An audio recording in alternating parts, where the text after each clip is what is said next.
Hapi, le dieu de l'inondation du Nil, incarnait la force vitale du fleuve. Il était vénéré comme le bienfaiteur de l'Égypte, celui qui apportait la vie et la prospérité à travers ses eaux nourricières.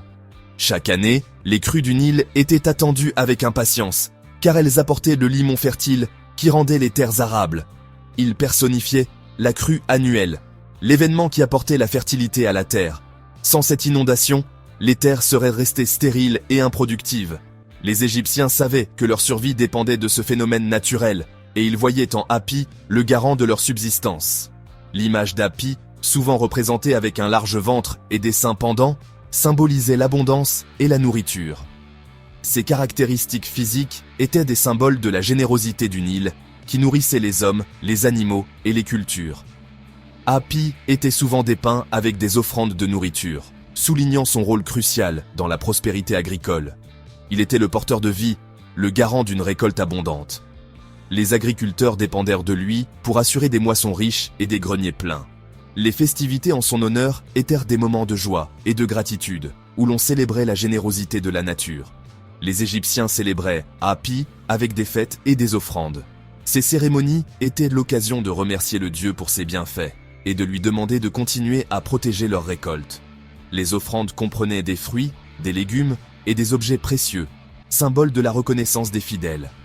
Ils recherchaient ses faveurs, priant pour une crue qui nourrirait leurs champs sans causer de destruction. Les prières et les rituels étaient des moyens de communiquer avec Hapi, de lui montrer leur dévotion et leur respect. Les Égyptiens savaient que l'équilibre entre une crue bénéfique et une inondation dévastatrice était fragile. La présence d'Hapi se faisait sentir partout, dans les paysages du Nil, dans les œuvres d'art et dans les esprits des gens. Il était omniprésent, un rappel constant de l'importance vitale du fleuve pour la civilisation égyptienne.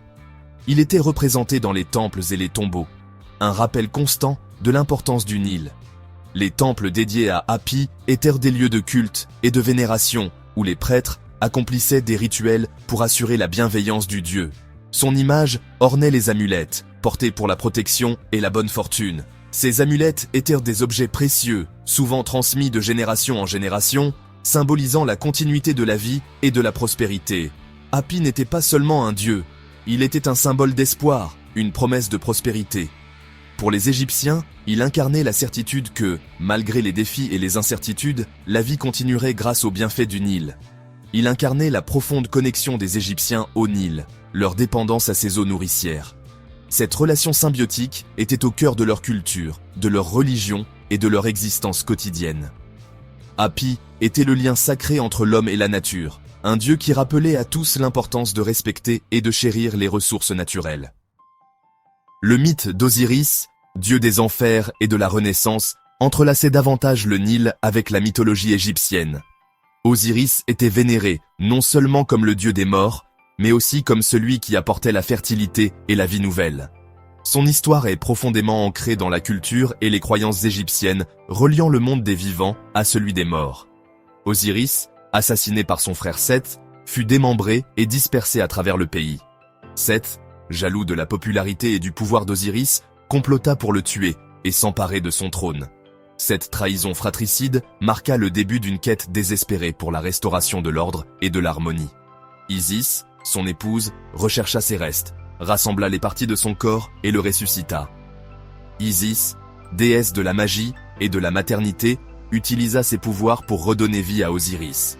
Ce processus de reconstitution symbolisait la victoire de la vie sur la mort et la puissance de l'amour et de la dévotion. Ce mythe résonnait profondément chez les Égyptiens.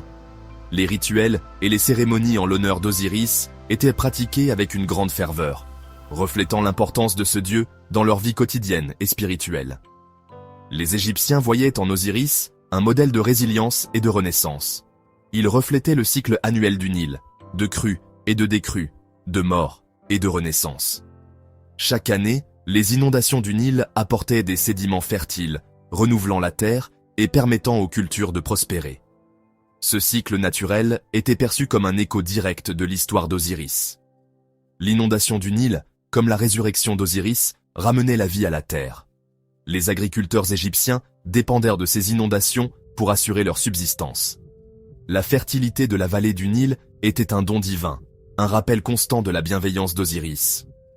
Elle symbolisait le renouveau et la régénération, un concept central aux croyances égyptiennes sur l'au-delà. Les Égyptiens croyaient fermement en une vie après la mort, où l'âme renaîtrait et continuerait son voyage éternel. Les symboles de résurrection étaient omniprésents dans leur art et leur architecture funéraire. Le Nil, dans ce contexte, devenait plus qu'une simple source d'eau. Il était le fil conducteur de la vie égyptienne, un lien sacré entre les dieux et les hommes. La navigation sur le Nil facilitait le commerce et la communication, renforçant encore son rôle central dans la civilisation égyptienne. Il représentait la nature cyclique de la vie, de la mort et de la renaissance.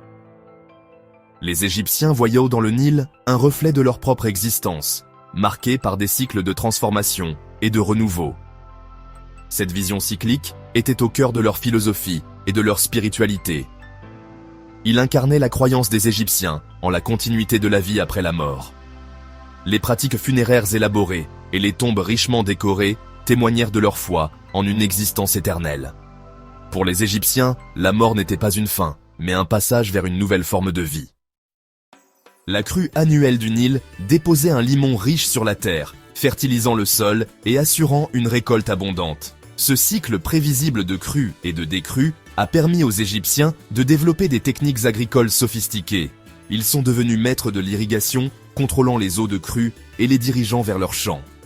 L'abondance du Nil a permis de nourrir une population importante. Elle a fourni les bases de la civilisation égyptienne, lui permettant de prospérer dans un environnement autrement aride. La générosité du Nil n'était pas tenue pour acquise. Les Égyptiens reconnaissaient leur dépendance à ses dons.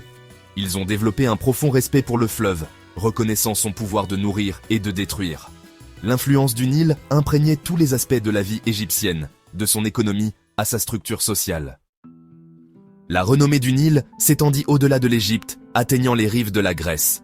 Les Grecs, fascinés par ce fleuve puissant, l'ont intégré à leur propre mythologie. Ils ont personnifié le Nil sous le nom du dieu Nilus, fils d'Océan et de Thétis. Nilus, comme son homologue égyptien Hapi, représentait la force vitale du fleuve. Le mythe d'Io, une prêtresse transformée en vache et contrainte d'errer sur la terre, relie davantage les Grecs au Nil. Le voyage d'Io la conduisit en Égypte, où elle donna naissance à Épaphos, un roi qui fut associé au delta du Nil. Ce mythe souligne les échanges culturels entre la Grèce et l'Égypte. Il démontre comment l'influence du Nil a transcendé les frontières géographiques, façonnant les croyances et les histoires de différentes civilisations. La révérence des Égyptiens pour le Nil s'étendait au-delà du royaume terrestre. Ils voyaient son reflet dans le ciel nocturne, identifiant la Voie lactée comme le Nil céleste. Ce fleuve céleste, comme son homologue terrestre, était censé apporter vie et nourriture aux cieux. On croyait que le pharaon, après sa mort, voyageait à travers ce Nil céleste pour atteindre l'au-delà. Cette croyance souligne le rôle central du Nil dans la cosmologie égyptienne. Ce n'était pas simplement un fleuve, c'était un chemin cosmique, reliant les royaumes terrestres et divins. Le Nil, en ce sens, transcendait sa forme physique, devenant un symbole de l'interconnexion de toutes choses. L'héritage du Nil s'étend bien au-delà des sables du temps. Il reste une source de vie et de subsistance pour des millions de personnes. Sa crue annuelle, bien que maintenant contrôlée par des barrages, dicte encore les rythmes agricoles de la région. Les anciens monuments du Nil, les pyramides et les temples qui bordent ses rives, témoignent de sa puissance durable. Ils nous rappellent les civilisations qu'il a nourries, les cultures qu'il a façonnées et les croyances qu'il a inspirées. L'histoire du Nil nous rappelle la dépendance de l'humanité à la nature, notre interconnexion avec le monde naturel. C'est une histoire qui continue de se dérouler, un témoignage de la puissance durable, de la force vitale de la nature. Le Nil, fleuve des dieux et des rois, a façonné le destin de l'Égypte ancienne. Il était leur lien vital, leur pourvoyeur, leur divinité. Sa crue annuelle, source d'espoir et d'appréhension, dictait leur vie. Les Égyptiens reconnaissaient sa puissance, tissant des mythes et des légendes autour de sa présence. Ils l'honoraient avec des temples, des fêtes et des offrandes, s'assurant de ses faveurs continues. L'héritage du Nil s'étend bien au-delà des annales de l'histoire. Il reste un symbole de vie, un témoignage de la puissance durable de la nature et un rappel de la connexion de l'humanité au monde naturel. N'oubliez pas de vous abonner et activer la cloche pour ne rien manquer de nos prochaines aventures.